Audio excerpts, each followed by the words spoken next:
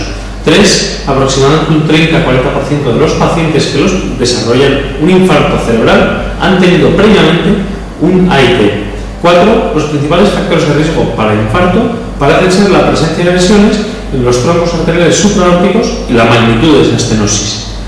Y quinta, el riesgo de sufrir un infarto cerebral es del 5 al 7% anual en los 5 años siguientes a la fecha en la que ocurrió una AIT. Los accidentes isquémicos transitorios hasta la fecha son un diagnóstico exclusivamente clínico, es decir, que toda focalidad neurológica que se presenta de forma brusca y que desaparece en menos de 24 horas se le llama un accidente isquémico transitorio, y toda aquella focalidad que dure más de 24 horas se le denomina ictus y posteriormente, en función de las lesiones que tengamos en el escáner, le llamaremos isquémico o hemorrágico. Pero todo déficit clínico que dure menos de 24 horas se denomina en principio AIT. Con lo cual, si esto lo tenemos claro, la respuesta 2 tiene que ser forzosamente falsa. No es necesaria una resonancia magnética para diagnosticarlos. Ahora bien, una vez entendido esto, tenemos que tener en cuenta que hay infartos cuya clínica es capaz de resolverse bien y rápido, con lo cual hay pacientes en los que tienen muerte neuronal, una isquemia que lleva a la muerte neuronal, pero que por el tamaño de esa isquemia la clínica desaparece rápido. Si somos puristas, a la muerte neuronal le llamaremos un infarto. Y esos infartos se pueden ver en resonancia, ¿de acuerdo? Pero de cara al examen y para tener los conceptos claros, acordaos por favor de que el AIT es aquel déficit clínico que dura menos de 24 horas y que por durar menos de 24 horas, hasta ahora no se puede diagnosticar por técnicas de imagen. Esa es la idea con la que nos tenemos que quedar y, por tanto, respuesta a señalar, la respuesta número 2.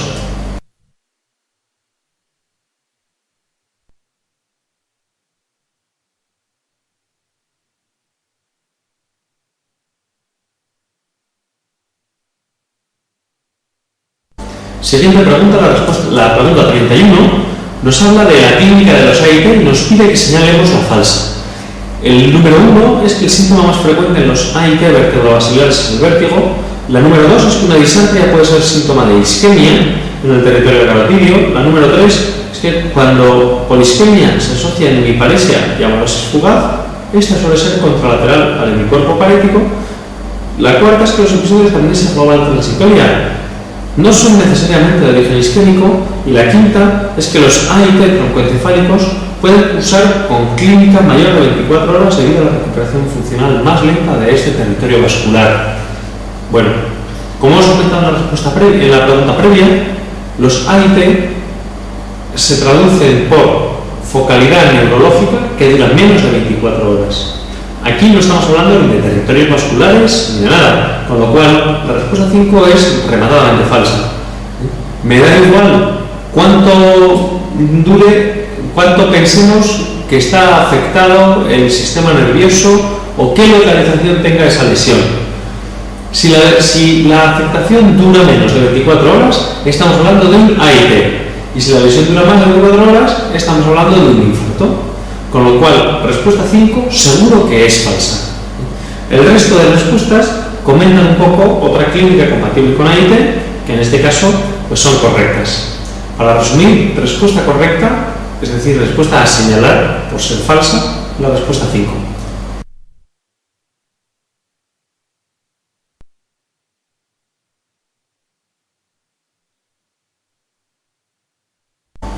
Repasando el tratamiento del infarto isquémico, vamos a hacer la pregunta 34, en la que nos presentan a un paciente de 75 años con un déficit sensitivo y motor hemicorporal derecho, con incapacidad para hablar aunque comprendía órdenes.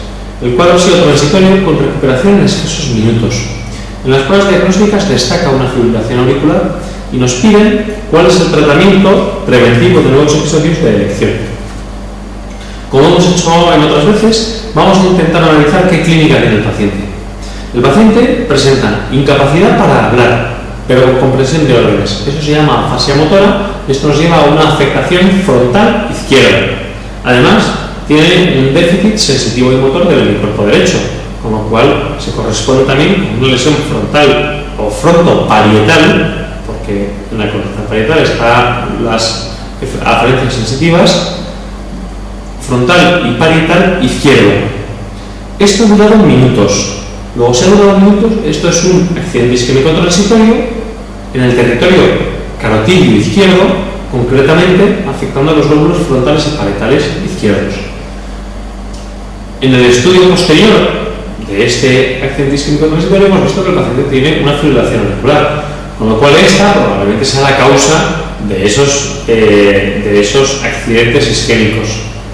Si esta es la causa de los accidentes isquémicos, probablemente el tratamiento sea la anticoagulación, que es el único tratamiento que tenemos eficaz y confirmado para hacer la profilaxis de tromboembolismo en la fibrilación auricular. Vamos a ver qué respuesta nos dan, elegiremos la respuesta más acorde.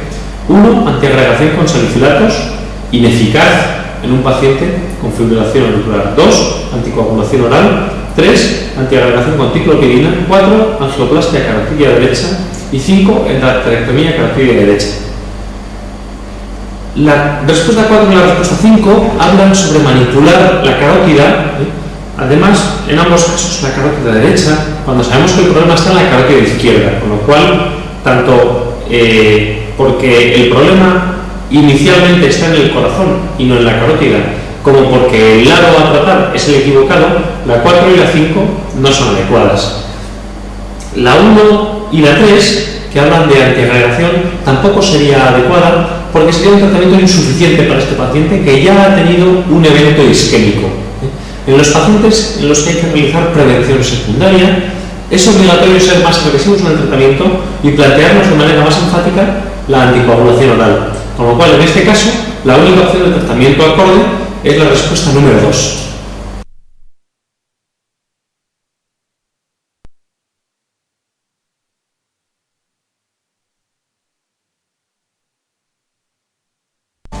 Vamos a hacer un comentario un poco más detallado de cuál debe ser el manejo agudo de un paciente con un ictus. Cuando el paciente llega a la urgencia y vemos que tiene una clínica compatible con un ictus, es decir, presenta una focalidad neurológica que se corresponde a un territorio cerebral concreto y que se ha presentado de manera brusca, la primera prueba que tenemos que hacer es un escáner. Eso nos tiene que quedar muy claro. El escáner nos vale para diferenciar si estamos ante un ictus isquémico o ante un ictus hemorrágico, porque eso condiciona completamente el tratamiento. Escáner, por tanto, primera prueba de urgencias, me da igual cuál sea la clínica del paciente, corriendo al escáner.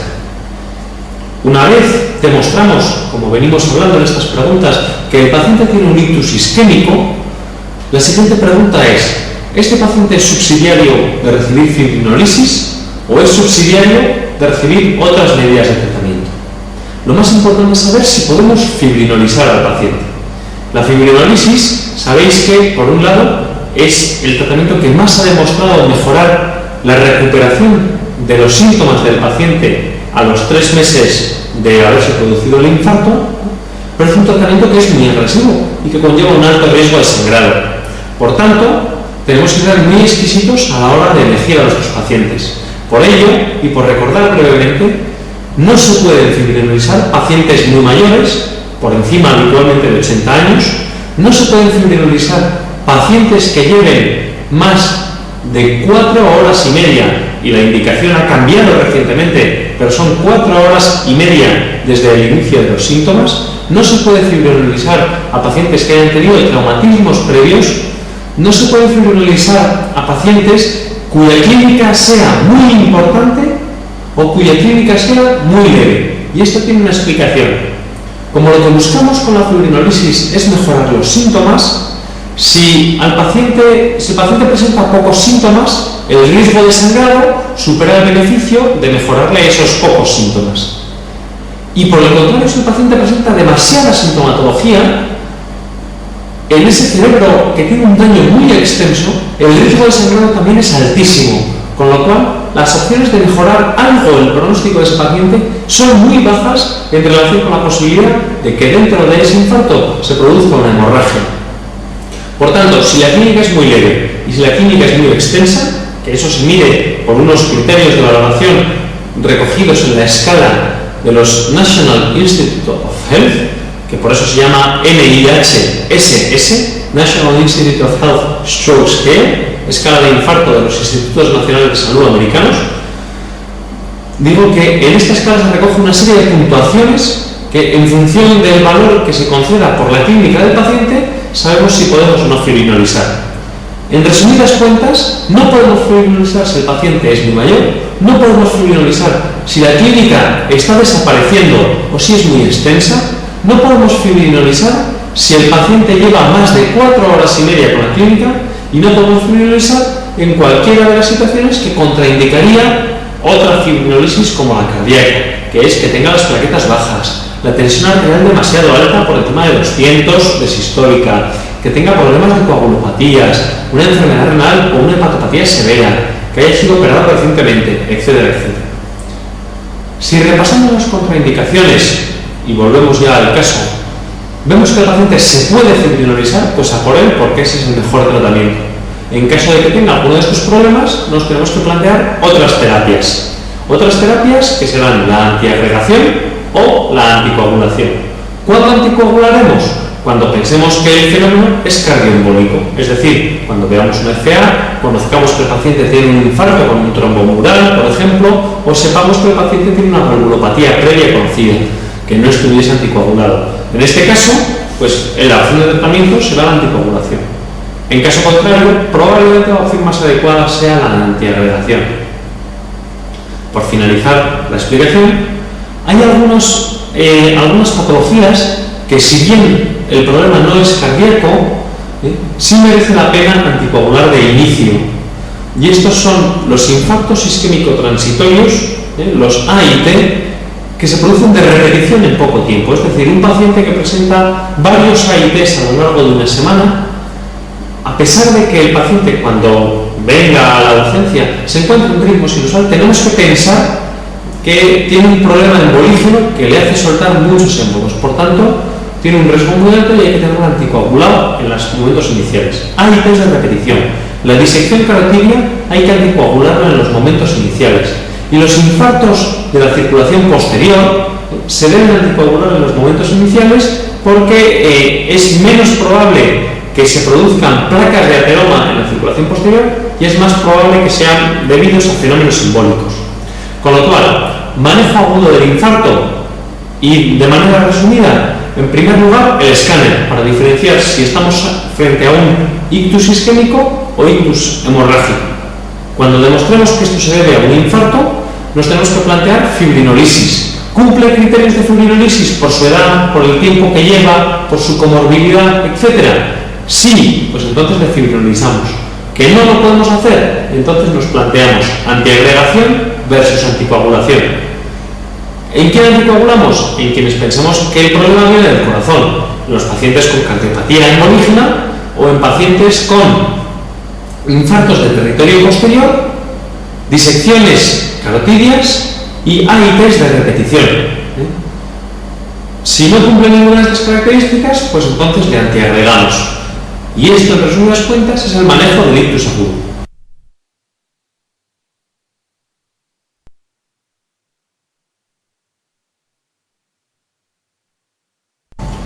Para acabar, os quiero comentar brevemente unos aspectos sobre el manejo crónico del infarto isquémico. Y os tenéis que acordar, para saber si estamos tratando correctamente a un paciente con un infarto isquémico, de 5 capítulos. El primero es la antiagregación. Prácticamente todos los pacientes van a precisar antiagregación. La antiagregación, en principio, con aspirina, que es el medicamento más adecuado. Sí es verdad que hay otros medicamentos como la ticlopidina, el clopidogrel, el dipyridamol, pero las comparaciones que se han producido entre ellos y la aspirina, en los últimos estudios, el último de ellos publicado a finales de 2008, el estudio PROCESS, no demuestran diferencias significativas o no demuestran diferencias claras entre unos y otros, Con lo cual, la idea que tenemos que tener es que, en general, antiagregación con aspirina, punto 1. Punto 2, es necesario anticoagular al paciente. Si tiene una cardiopatía embolígena, sí será necesario anticoagular. En los pacientes que se anticoagulan, no se les da antiagregación. Es decir, en los infartos de territorio cerebral no pasa igual que en los infartos cardíacos, en los que se puede antiagregar y anticoagular al paciente, sino que debemos elegir una de las dos terapias. Bien antiagregamos, bien anticoagulamos. Además de estos dos aspectos, tenemos que pensar en el tratamiento hipotensor del paciente, tenemos que pensar en añadir estatinas al paciente y tenemos que pensar en tratar las carótidas del paciente. Ya sabéis que cuando nos enfrentamos a una carótida que ha dado síntomas, la operaremos si la estenosis es mayor del 70% y no la operaremos si es menor del 50%. Cuando esté entre el 50 y el 70 podemos tener dudas, lo razonable probablemente sea no operarla, pero hay que analizar individualmente cada caso. Con lo cual, de cara al examen, más del 70% se opera, menos del 70% no se opera. Las carótidas asintomáticas, por contra, el punto de corte para operar y para no operar están en el 60%, de tal manera que con más de eso se le opera y con menos de eso no se le opera. En resumidas cuentas, antiagregación o anticoagulación, tratamiento de hipotensión, estatinas y tratamiento sobre la carótida afecta.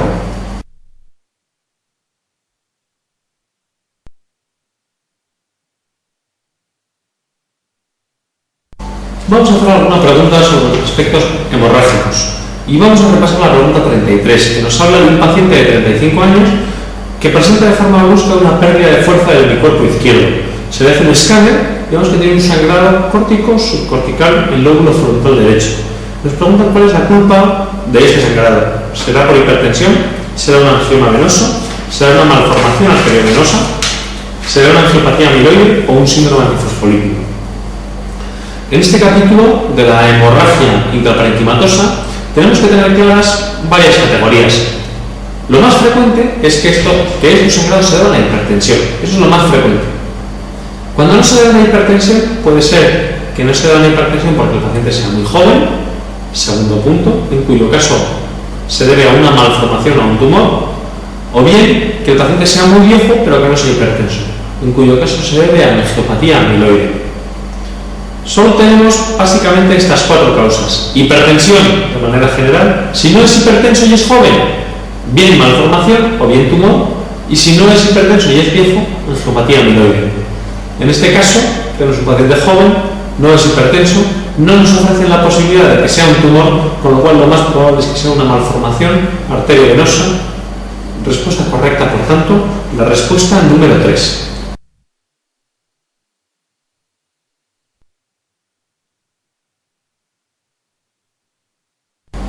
El último aspecto que nos queda por repasar de la enfermedad cerebrovascular es la hemorragia subaracnoidea. Vamos a hacerlo con diversas preguntas de test que empiezan a partir de la pregunta 117. Y os leo esta primera. Paciente de 45 años con diagnóstico de hemorragia subaracnoidea. Se realiza una angiografía que resulta que no demuestra anomalías. ¿Qué hacemos con el paciente? 1. Le damos de alta en cuanto esté estable. 2. Le repetimos el escáner o la punción lumbar para confirmar el diagnóstico. 3. Le realizamos una nueva angiografía pasados 15 días. 4. Le realizamos una resonancia magnética urgente. 5. Le exploramos el fondo de ojo para evaluar hipertensión intracraneal. En primer lugar, si el paciente nos comenta que ya tiene el diagnóstico de hemorragia subaracnoidea, no parece muy lógico repetir las exploraciones para confirmarlo, porque ya lo sabemos. Luego, respuesta 2 es incorrecta. Por otro lado, la respuesta 5, realizar un fondo de ojo para considerar que tenga una hipertensión intracraneal, pues no da lugar, porque no nos hablan de la clínica del paciente, no nos dicen ni que tenga diplopia, ni que tenga cefalea, ni que tenga vómitos, ni que tenga disminución del nivel de conciencia, que son las 4 características de la hipertensión intracraneal.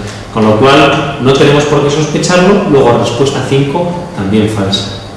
La resonancia magnética puede ser interesante, pero si ya tenemos el diagnóstico de hemorragia subaracnoidea y no nos hablan de que haya una lesión subyacente, lo más probable es que la resonancia no nos dé ningún dato más allá de la angiografía, con lo cual esta prueba no juega ningún papel. Por tanto, nos va quedando la respuesta 1 o la respuesta 3. De las dos, la más prudente parece la 3, repetir la arteriografía, pero además tiene el siguiente sentido.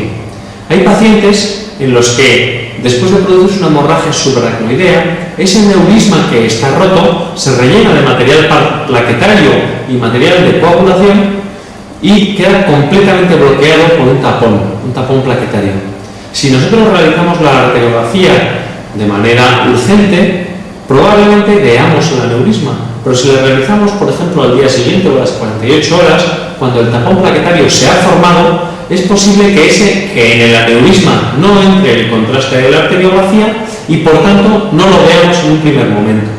Por eso es necesario repetir la arteriografía a los 15-20 días, en ocasiones incluso un mes después, para reevaluar la situación y, una vez se ha resuelto el tapón plaquetario, poder ver si efectivamente existe o no un aneurisma en esa localización. Por tanto, en este caso, respuesta correcta, la respuesta número 3.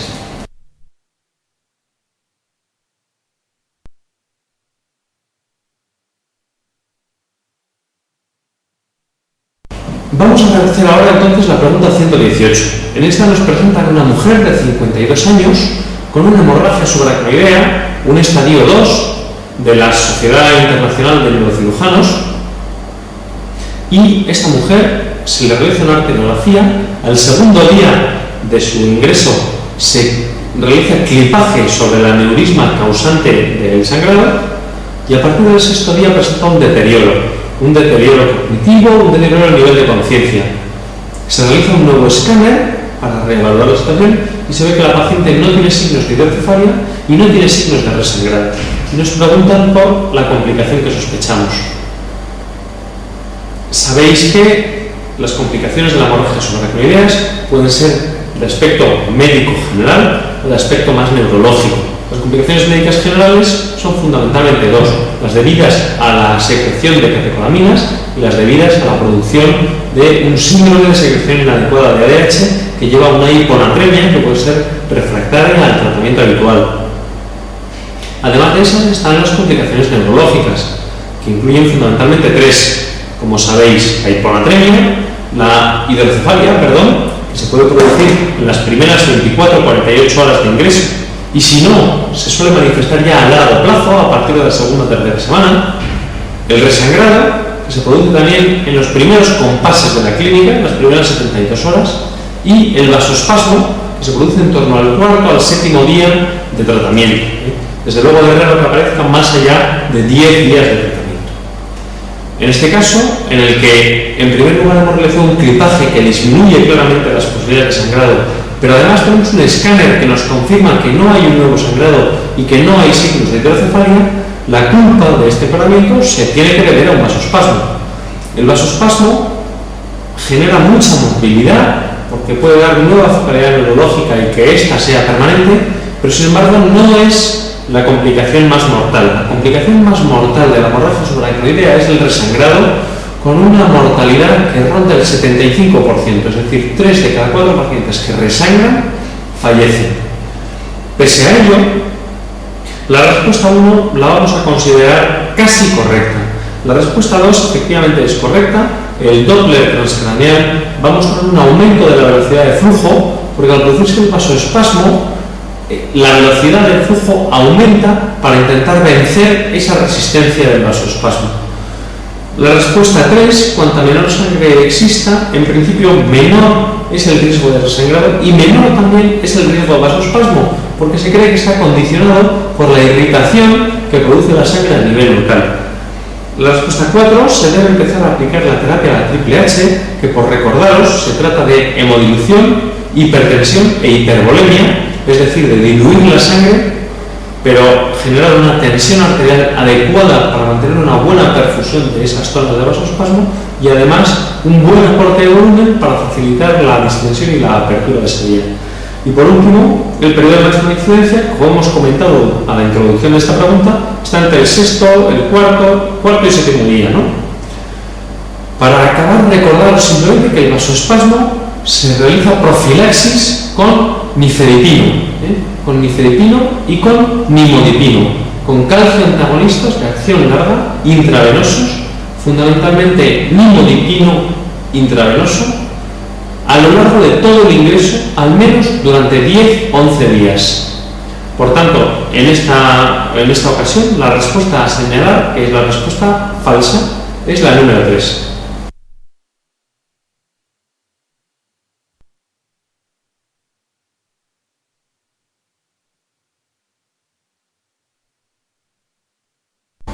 Vamos a comentar la pregunta 119, en la que se nos presenta un paciente de 50 años que tuvo un aneurisma de la cerebral media que se clipó por haber presentado una hemorragia subaracnoidea y que acude a nuestra consulta 3 meses después, con torpeza mental, falta de iniciativa, tambaleo en la marcha e incontinencia urinaria. En este cuadro clínico se debe con más probabilidad a 1. Clínica residual secundaria a la hemorragia subaracnoidea antigua, 2. Cuadro debido a vasospasmo subclínico tras la hemorragia subaracnoidea, 3. Déficit viramínico concomitante, 4. Hidrocefalia crónica y 5. Hemorragia subdural crónico. Bueno, en este paciente tenemos varios signos que son lo que se llaman signos pivote, ¿no? O signos definitorios de una entidad. Para empezar, tenemos que pensar que es una de las complicaciones de la hemorragia subaracnoidea y de hecho es la única que se suele presentar a largo plazo, que es, como bien sabéis, la hidrocefalia. Esta hidrocefalia se caracteriza fundamentalmente por un deterioro cognitivo, una alteración de la marcha y una incontinencia urinaria. Esas tres son la triada de Hakim-Adams, que se suelen presentar en la hidrocefalia normotensiva del adulto, pero que se presentan en toda hidrocefalia. En este caso, tenemos más motivo para sospecharla porque el paciente tiene una hemorragia subaracnoidea. Con lo cual, la respuesta correcta es este cuadro clínico se debe con más probabilidad a una hidrocefalia crónica, por tanto, respuesta número 4.